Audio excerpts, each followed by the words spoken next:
നമസ്കാരം സുഹൃത്തുക്കളെ, എൻ്റെ പേര് ആചാര്യ ഗോകുൽജി ആര്യ. നാം ഇന്നിവിടെ സംസാരിക്കാൻ പോകുന്നത് മുദ്ര ചികിത്സയെ പറ്റിയാണ്. മുദ്രകൾ എന്ന് പറഞ്ഞാൽ കൈകൾ കൊണ്ടുള്ള മുദ്രകൾ പിടിച്ച ശേഷം അത് നമ്മുടെ ഉള്ളിൽ സംഭവിക്കുന്ന നാഡീനരമ്പുകളിൽ സംഭവിക്കുന്ന മാറ്റങ്ങളും അതിൻ്റെ അന്തർലിക്കുന്ന ഒരു ബയോമാഗ്നറ്റിക് മെക്കാനിസത്തിൻ്റെ സംഭവിക്കുന്ന ഒരു വിഷയമാണ് മുദ്ര ചികിത്സ.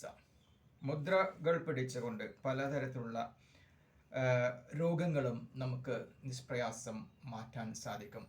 അതിന് അതിൻ്റെതായ ഒരു ഡെഡിക്കേഷനും അതിൻ്റെ പിന്നിൽ ഒരു സമയവും എടുത്ത് നമ്മൾ ഇത് പരിശീലിക്കുകയാണെങ്കിൽ നമുക്ക് അത്ഭുതപൂർവമായ ഒരു വ്യത്യാസം നമ്മളുടെ ശരീരത്തിനുള്ളിൽ തന്നെ വരുത്തുവാൻ സാധിക്കുന്നതാണ്.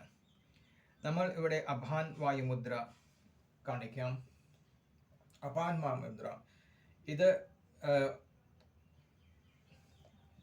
തള്ളവൽ, അങ്കുഷ്ഠം, തർജനി, മധ്യമ, അനാമിക, കനിഷ്ഠിക, അങ്ങനെയാണ് ഈ നമ്മൾ 5 വിരലുകളെയും പറയുന്നത്. നമ്മുടെ ഈ തർജനി ഉള്ളിലേക്കും ഈ അങ്കുഷ്ഠ അതിൽ മധ്യമവും അനാമികവും ചേർന്ന് ചെറുവിരൽ അതായത് കനിഷ്ഠിക പൊന്തി നിൽക്കുന്ന ഈ അവസ്ഥയാണ് അപാൻ വായു മുദ്ര എന്ന് പറയുന്നത്. ഈ അപാൻ വായു മുദ്ര നമ്മൾ ചെയ്തു കഴിഞ്ഞാൽ നമുക്ക് ഹൃദയ സംബന്ധമായ പലതരം പ്രോബ്ലംസും, അത് ക്ഷീണമുണ്ടായാലും രക്തസംബന്ധമായ BP അങ്ങനെയുള്ള അവസ്ഥകൾക്കും വളരെയധികം ഇത് ഗുണപ്രദമാണെന്ന് കണ്ടുവരുന്നുണ്ട്. ഈ മുദ്ര നിങ്ങൾ 5 മിനിറ്റ് പരിശീലിക്കണം. അങ്ങനെ 5 മിനിറ്റ് വീതം 3 നേരമാണ് ഈ അപാൻ വായു മുദ്ര, 3 പ്രാവശ്യമാണ് അപാൻ വായു മുദ്ര പരിശീലിക്കേണ്ടത്. അപ്പോൾ ഒരു റൗണ്ട് ചെയ്യുമ്പോൾ 15 മിനിറ്റ് ആയി വരും. അപാൻ വായു മുദ്ര വളരെ സാവധാനം കൈകൾ താഴ്ത്തി അങ്കുഷ്ഠ, തർജിനി, മധ്യമ, കനിഷ്ഠിക.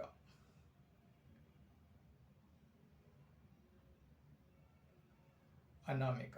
ഈ 3 തരത്തിലുള്ള അപാൻ വായു മുദ്ര. റിലാക്സ്. അപാൻ മുദ്ര. അപാൻ മുദ്ര നമ്മൾ ചെയ്യുന്നത് 3 വിരലുകൾ താഴ്ത്തി 2 വിരലുകൾ അതായത് നമ്മളെ തർജിനിയും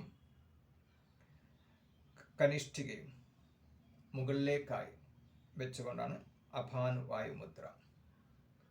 അപാൻ വായുമുദ്ര. അടുത്ത് നമ്മൾ ചെയ്യാൻ പോകുന്നത് പ്രാണമുദ്ര.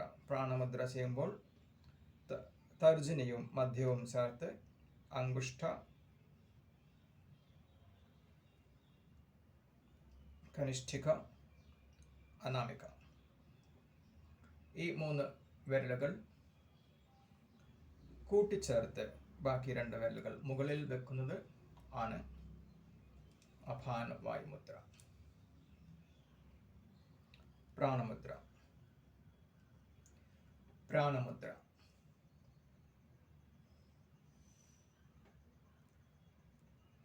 ഉദാനമുദ്ര.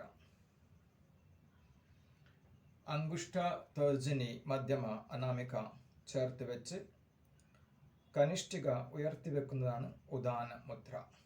ഉദാനമുദ്ര. മുകുൾ മുദ്ര. ഈ 5 വിരലുകളും ചേർത്ത് വെച്ച് ഒരു മുകുളത്തിൻ്റെ മാതിരി, മുട്ടിൻ്റെ മാതിരി ഉണ്ടാക്കുന്നതാണ് മുകുൾ മുദ്ര. വ്യാനമുദ്ര. വ്യാനമുദ്രയിൽ നമ്മൾ അങ്കുഷ്ഠ, തർജനി, മധ്യമ 3 ചേർത്ത് വെച്ച് അനാമിക, കനിഷ്ഠിക ചേർത്ത് വെച്ച് മുകളിലേക്ക് ഉയർത്തി വ്യാനമുദ്ര. കൈവിരലുകൾ ചേർത്ത് വെക്കുക. കൈവിരലുകൾ ചേർത്ത് വെച്ചു.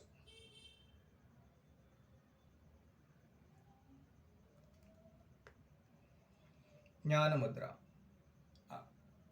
അംഗുഷ്ഠ, തർജനി ഇവ രണ്ടും ചേർത്ത് വെക്കുക. ബാക്കി 3 വിരലുകളും മുകളിലേക്ക്. മധ്യമ, അനാമിക, കനിഷ്ഠിക മുകളിലേക്ക്. ജ്ഞാനമുദ്ര.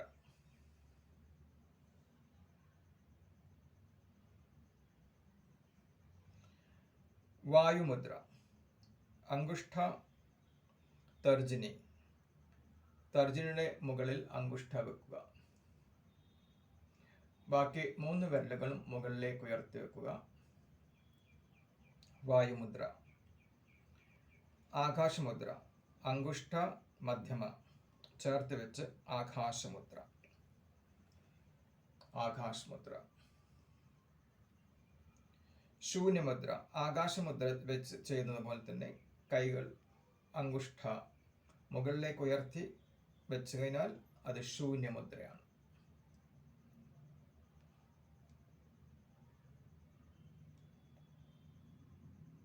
ശൂന്യമുദ്ര.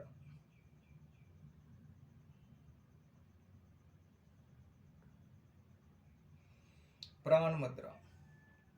അനാമികയും അംഗുഷ്ഠവും. പൃഥ്വിമുദ്ര. പൃഥ്വിമുദ്ര. അനാമികയും അംഗുഷ്ഠവും ചേർത്ത് വെച്ചാൽ പൃഥ്വിമുദ്ര. സൂര്യമുദ്ര. അതേ മുദ്രയിൽ മുകളിലേക്ക് കൈവച്ചാൽ സൂര്യമുദ്ര.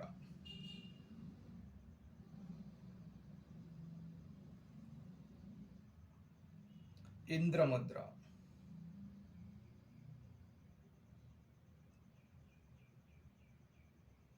വരുണമുദ്ര. വരുണമുദ്ര നമ്മുടെ കനിഷ്ഠികയുടെ മുകളിലേക്ക് അംഗുഷ്ഠ വെച്ചു കഴിഞ്ഞാൽ അത് വരുണമുദ്രയായിത്തീരുന്നു. ഇനി നമ്മൾ ചെയ്യാൻ പോകുന്നത് സന്ധിമുദ്ര.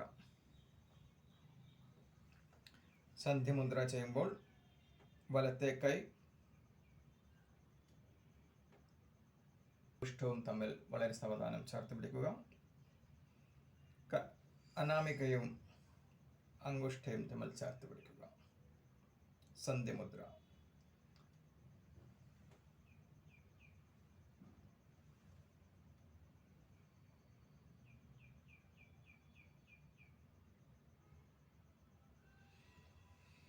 നമസ്കാരം സുഹൃത്തുക്കളെ, മുദ്രകളെ പറ്റി ആണ് ഇപ്പോൾ പറഞ്ഞത്. ഇതിൻ്റെ ആരോഗ്യം, ഈ മുദ്രകൾ നമ്മൾ ദിവസവും ചെയ്തു കഴിഞ്ഞാൽ ശരീരത്തിൻ്റെ ഒട്ടുമിക്ക വ്യാധികളും ആദികളും വളരെയധികം മാറിക്കിട്ടും എന്നതായിരിക്കും. എല്ലാവർക്കും സർവേശ്വരൻ അനുഗ്രഹിക്കട്ടെ. ഈ മുദ്രകൾ പ്രാക്ടീസ് ചെയ്ത് അവനവൻ്റെ ആരോഗ്യം കാത്തു സൂക്ഷിക്കുക. ആരോഗ്യം ആണ് ഏറ്റവും അധികം പ്രധാനവും അത് ഏറ്റവും വിലമതിക്കാനാകാത്ത സമ്പത്തുമാണ്. ആരോഗ്യം എല്ലാവരും സംരക്ഷിക്കാൻ തയ്യാറായിരിക്കുക. നമസ്കാരം.